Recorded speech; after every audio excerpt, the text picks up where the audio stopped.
Starting comedy? Well, I walked up to Seekers and it said that wanted a comedian. No. I wanted to be a comedian since I was a little kid, I think. When I was a little boy, I used to watch TV. My mom, she watched Jack Parr, Ed Sullivan, and it always looked like a fun thing to do. But I never talked about it growing up. I never said, I want to be a comedian, because it's like so remote. So when I grew up, went to college and things, I started taking theater courses because I thought that would lead to it. You can go to school to be an actor or announcer or something, but basically stand-up comedy you have to teach yourself. So I used to go to clubs and ask people, how do you get started, and ask questions and write jokes from joke books. For years I would collect jokes, and from that I learned how to construct my own. And from years, from doing all these joke books, I got to be so choosy. I'd read a whole joke book, and I'd maybe like 5 I'd like. But after the years of collecting these, I got to LA and found out these guys are doing these same jokes. They just dress them up different. You know, the beatnik jokes become hippie jokes, which become punk jokes. It's all the same thing. So who influenced your comedy career the most? I would think Dick Gregory, Lenny Bruce, Bill Cosby, and Soupy Sales to an extent. As a little kid, I used to watch him, and I thought, you know, I like silly stuff as well as satire. You know, I like it all. You're billed as the only American Indian comic, and you just told me that Jonathan Winters, and Will Rogers. Will Rogers. Yeah. Well, so I'd never billed myself as an Indian comedian. It's like saying Jewish lawyer, Negro boxer. If people say that, well, that's fine too. So I just break it down to comedian and make it one word. And you're from the Oneida Indian tribe in Wisconsin? Wisconsin. We used to be from New York, a little real estate problem. All right. Is that part of the Iroquois Nation? That's it, yeah. In fact, the Iroquois, we were the ones who they took our bylaws, and Franklin and Jefferson took the Constitution from our ideas. So separate, equal representations of states, government by the people, that came from us, and they took the idea. So your wife is a Navajo, I understand, from Arizona. Yeah. Tuba City, yeah. Tuba City. Yeah. That's great. How is it being married in a tribe? What affiliation? You said your children are being brought up Navajo, and some of the things in the Indian culture. Well, call them Oneidahoes, you know. They're Oneidahoes? Oneida, half. Oneidas, right? Oneidas, that's right, yeah. Or Oneidas. An Indian at Cowboys. Jesus Christ, this is amazing. I can't even use the bathroom. It doesn't have... Let's tell some Indian jokes. 1, little 2, little 3, little whiteys, 4, little 5, little 6, little... That piss you off too, huh? People back there putting their tables in a circle. Right? Right? Tourists will be coming to your homes with cameras. Hey, can you white folks do some of your disco dances? God damn, I'd like to take your picture. It's for our class project. Get your grandpa. He must remember those old ways. Staying alive, staying alive. Oh, fantastic, Grandpa. And then, of course, we're going to have the white section at the Heard Museum, right? A big glass case, and white man have your jogging shoes in them, you know, and the Debbie Boone records, you know. It's amazing, you know, it's all that is. And then they'll make you mascots at ball games, and then you'll feel, right? I mean, I watched the Super Bowl. I was for the Washington team, but the Redskins, you know.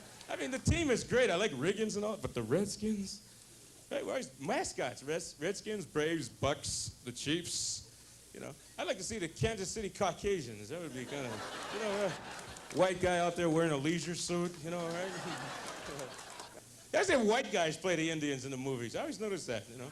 They always make us look stupid, simple, ignorant, and uncouth. And another thing is, right? Windwalker, right? The most authentic Indian movie ever made, starring Trevor Howard, you know. That's like having Martin Luther King starring Robert Redford, you know. That's just, see, but that's Hollywood. You know, I grew up, I saw Chuck Connors play Geronimo, man. Right? Chuck Connors. Man, the guy's 6'5", blue eyes, brown hair, looked just like Geronimo, didn't he? Right? Get them both at a powwow, you couldn't tell the difference. Got the guy, all right, boys and girls, we're going to do the authentic Plains Indian dances today, like I learned in Boston College. And, you know, like all Plains Indians, they go into the gymnasium and dance around the piano, you know. I didn't like school. Interfered with my education. Really did. They told me a European discovered my country. Ain't that something? Being discovered by someone who got lost, you know. Columbus came here and he named us Indians, you know, because he thought he was in India. Boy, I'm glad he wasn't looking for turkey. You know, it was a wild turkeys attacked wagon. No, man. We got to come up with something better than that. You know, yeah. History books call us vanishing Americans, but, you know, we're still around. When's the last time you seen a pilgrim, right? You think about it, when the pilgrims came to America 400 years ago, they were illegal aliens, right? And the Indians called them whitebacks, you know what I mean? But that's history. That's some crazy shit, you know. History books tell you that Washington was the father of our country. You know, Indians look at this guy. We saw a man with high heels, wooden teeth, and a wig. No thanks, George. We're going to live in the woods, okay, man? I think that's where we're going to stay. Did you see him? But I love my dad so much, I named my son after him. My son is about 2 years old now, and we call him Grandpa. You know, it's a name he can grow into. He's walking around in his Pampers and everything, you know. That's great, and they got their belly and they're walking around. Then for 2 weeks, he started walking like John Wayne. Yeah, if you're an Indian parent, this scares the hell out of you, man. Come on, son, why don't you pick up all your toys and go to bed now?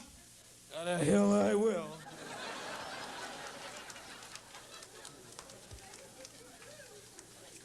I married a Navajo woman, and it's amazing. I remember when I met her father, he says to me, "Boy, you want to marry my daughter, is that right?" I said, "Yes, sir."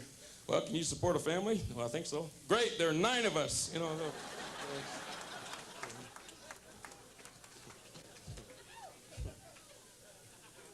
There we go. You know, I'm trying to learn the Navajo language, you know, so I can speak to my in-laws when they come and visit. And like in my language, Oneida, you say hello. It means Sagola, you say. Navajo say yat-e. And my wife got me some tapes so I can listen to them when I go on the road and everything. And I listen to them every night. And 3 weeks went by, and I realized the batteries were run down, you know? You know, I was going up to Tuba City, going up to people.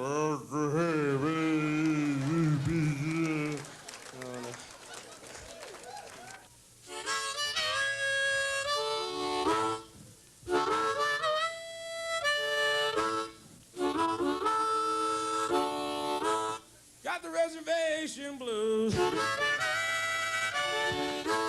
Reservation blues.